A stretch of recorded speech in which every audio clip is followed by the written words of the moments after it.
How are we doing, everybody? Welcome into the SFS channel. My name is Gavin, and in this episode, we'll be talking through 5 must-sit wide receivers here for Week 8 action. These are players that I think have some sketchy outlooks here. I don't love their team situations or their usages. Whatever the case might be, there's something that's throwing me off about these players in these situations for this week's game. So we'll be talking about all that and more in today's episode. As always, if you're new around here, feel free to drop on down, smash that subscribe button, turn the bell on as well so you're notified whenever I post a new piece of content, which you're doing multiple times a day here every day of the week. So one more thing, if you got a question for me, start, sit, lineup advice, trade advice, whatever it is, I'm here to be a resource for you. Put that stuff down in the comment section below. I'm happy to get back to as many people as I possibly can. We've got a lot of stuff coming in here, but I want to prioritize you guys and get your questions answered here as we move into each week's game. So feel free to drop that stuff on down there, and let's dive into today's episode. All right, as we do every week, you guys, I'll be breaking down our results from last week's picks. And unfortunately, I got absolutely smoked. Our must-sit wide receivers, in fact, should have been our must-start receivers because these guys actually went bonkers. But I played the numbers. I bet on, logic and what the expected outcomes of these games should have been here, at least in my view. And things did not work out here. So, I was betting against DJ Moore here. Seemed like a pretty safe thing to do considering the way that he started out this season, and he goes out and has his best fantasy game of the season. We take a look at Terry McLaurin. Of course, playing my Green Bay Packers. I said he was going to be boom or bust. The amount of contested catches that guy won this week and just mossing Jair Alexander, and making big-time plays, big oof there. Juju Smith-Schuster. I was not betting on the 49ers to play as dumb of a defensive philosophy this week as they did, but they sat back and let them do the same thing that the Bills let them do, and that's get run after catch and break tackles. And if you press him up and just play tight man coverage, he's not really going anywhere. But wasn't the case again. They hit a couple stomp routes with him, and he made another big play after the catch. So Juju goes crazy there, and then my bad for saying start or not saying start Jerry Jeudy to have a season-high 11 targets with Brett Rippon as his quarterback and to wildly outshine Courtland Sutton for the first time this season. So technically, if I were to have flopped these players, Courtland Sutton could have made the must-sit list. But things turned out very bad. The one guy that hit for us was Drake London. Yeah, it was something to behold here this week, that's for sure. So we're keeping our head up here. We're trusting the process. We're going to continue swinging at the axe here, or swinging the axe, chopping that wood down. And we're going to get some players here that are on the bust radar for this week. So that's really what these players are at the end of the day. They're not necessarily untalented players, guys that aren't capable of scoring. Diontae Johnson, our first guy up here, is arguably one of the best receivers in the National Football League. He's very underrated, but his routes are completely nasty. If you watch him after the catch, he does some phenomenal things. But the situation is so poor that you're seeing him consistently struggle week after week. Now, could he come out here and singe my hair off my head again and make me look stupid this week? Of course he could. He's that talented of a guy. But you're playing the team here with arguably the best 2 perimeter cornerbacks, James Bradbury and Darius Slay, big play Slay here, on the perimeter of this Philadelphia defense.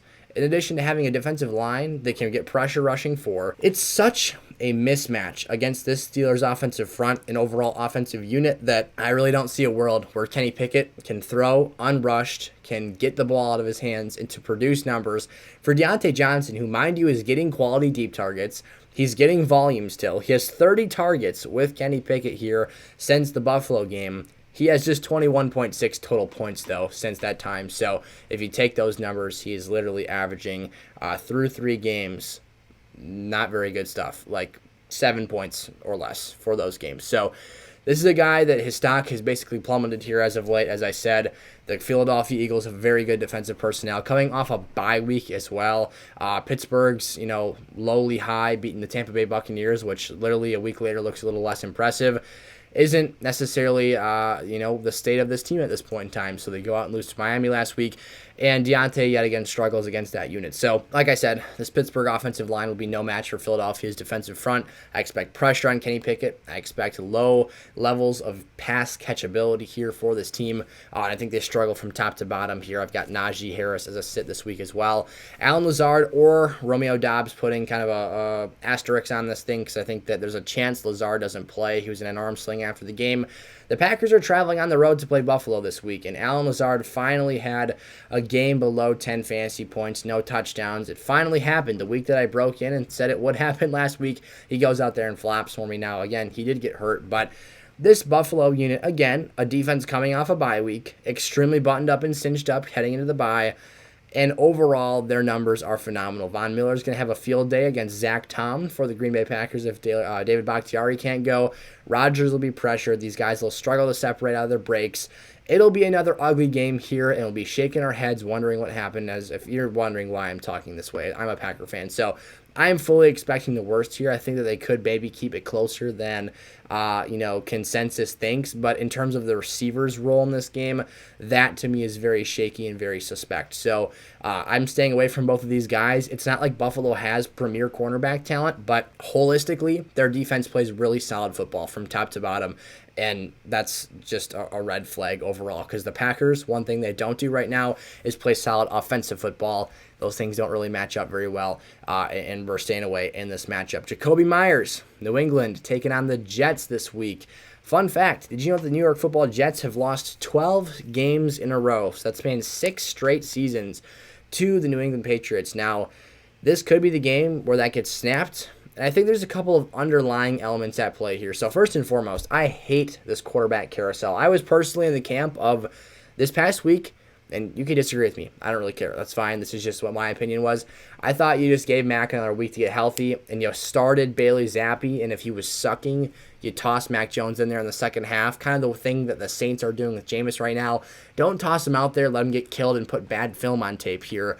But have him available in an emergency situation. And Mac is a starter, plays 3 series, throws an interception, in comes Bailey Zappi, the crowd goes wild, touchdown, and then the meltdown. And from now going forward, we don't have clarity on the starting situation. Bill literally refuses 2 days in a row here to say anything about this at the table, the press conference booth, or whatever you want to call it. And now it's just such a mess and a disaster, and we don't really know where to go from here now. Key number 1, Bill Belichick is a petty MFer. Like, this guy does not like anyone questioning his authority. What did Jakobi Meyers do? And Ramondre Stevenson, for that matter, which didn't think about that when I put it on my must-start running backs list. Might see some more Damian Harris this week. I'm really joking about this take, but it's something I literally thought about, is that you've got a situation where Ramondre and Jakobi Meyers go up to the podium and are like, we didn't know we were switching quarterbacks. Not really sure why we did that. Like, that this wasn't communicated to the team.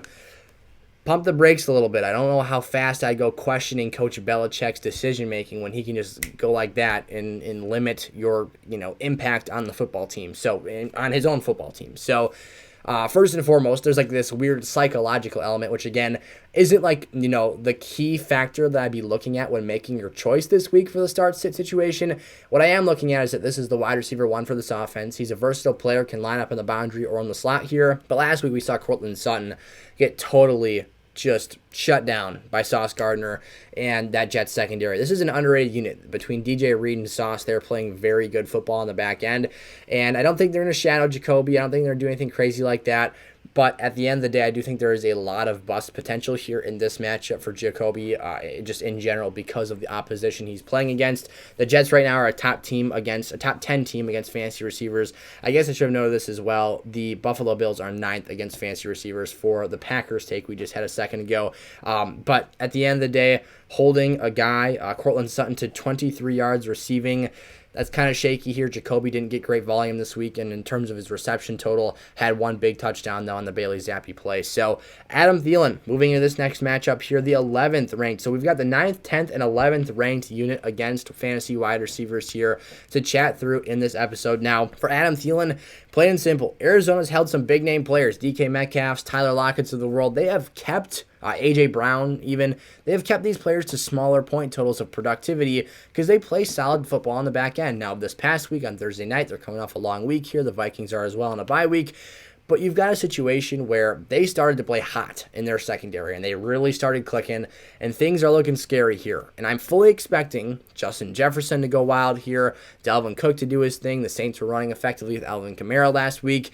I think that Thielen, this is just going to be one of those games where it's the odd man out. Is he going to score that random touchdown? Is he going to get 6 points off of one play? Or is he not? Because if he doesn't, feeling pretty good about having him as a sick candidate this week. If he does, whatever. That's the gamble you take with a lot of these players that especially have touchdown capability, is that if they find their way in the end zone, you're take is screwed here. But for me, looking at those receivers that they've kept to quiet games, knowing that Adam isn't the alpha here and that he is a touchdown dependent flex level player, maybe a wide receiver too in some deeper formats, all the more reason to just pump the brakes, stay put here, and find a different option to stream this week. So I think it is a fairly risky situation and someone's name that I wouldn't want to call here. And then poor Drake London. He's like Najee Harris in my sit running backs episode, where I just continually hammer the sit button on him and put him in this episode every week. Now, I'll continue talking through the situation. Carolina's been very underrated against opposing fantasy receivers and against opposing passing offenses, but for Drake London, it's as simple as this. Atlanta attempted 13 passes last week. They trailed by double digits for 50 out of 60 minutes of that game. If you're going to tell me your starting quarterback is going to throw the ball 13 times in that situation with such a negative game script, there isn't a case I can make that in any matchup this year, Drake London, if we expect the Falcons to get mopped, is going to go out there and produce. So it's such a wild ride with this team. I actually got to this point like last week or the week prior, but we are at the point of no return here where it just feels like until this team does something fundamentally different with their offense, you're not getting anywhere with Drake London or Kyle Pitts or anyone else for that matter. And this week, the matchup is stingy. Touchdown dependency is going to be through the roof here. Like we talked about it with Adam Thielen this week, Drake London is going to be even more so dependent on that area and phase of involvement in this game. And he just can't be trusted here. It really isn't his fault. He's a solid player. He's a dang good athlete. He's got phenomenal things that traits you can't teach in terms of his size and overall movement ability. He's a great player, or at least looks like he's going to be a great player. Right now, though, he is not a great fantasy football player, and that's because of his usage right now. So, to recap, Diontae Johnson against Philadelphia, Allen Lazard and Romeo Doubs against Buffalo, Jakobi Meyers against the Jets this week, Thielen against the Cardinals, and Drake London against the Carolina Panthers are my 5 receivers to sit for this week's games. If you guys enjoyed, click that like button, subscribe to the SFS channel here, and turn the bell on so you're never late for a new piece of content. One more time, drop your questions in the comment section below. I'm happy to help and be there for you guys, get your responses to your questions and all that great stuff. So, thank you guys so much. I will see you in a future episode. Check out our Week 8 playlist live on the channel right now. Peace out.